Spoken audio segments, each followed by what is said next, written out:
This question of fighting racism is to me an absolutely obvious one. You fight racism because racism is an absolute evil in any form whatsoever in our society.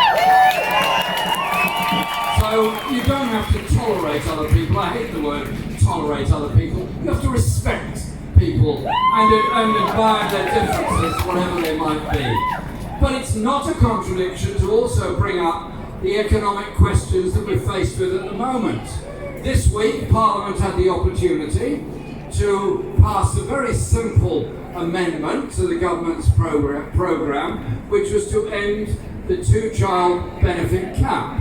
That would have taken several 100,000 children out of the most desperate poverty and would have cost about 1.4 billion to do. They voted it down, and that is to the shame of Parliament. I will always vote to end that cap. I will always vote to try and bring justice and reasonable standards of living to all children within our society. But it's also about wages, it's also about housing, it's also about education, it's also about privatisation of the health service.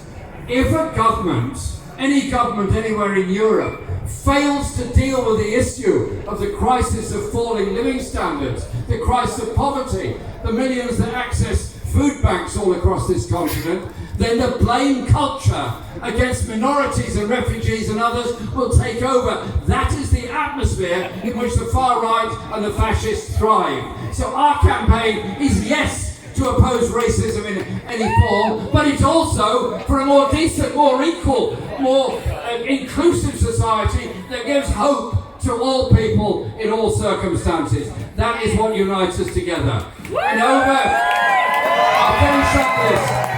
Over the last 6 months particularly, but over the last years especially, many of us have marched because we want peace. We want to see an end to the killing of Palestinian people. We want to see an end to the war in Gaza. We want to see peace come there. But those marches have brought people together from a huge range of communities, societies, and all over the country. That is the political movement that will beat fascism. That is the political movement that will bring peace. That is the political movement to bring justice and equality. Thank you very much.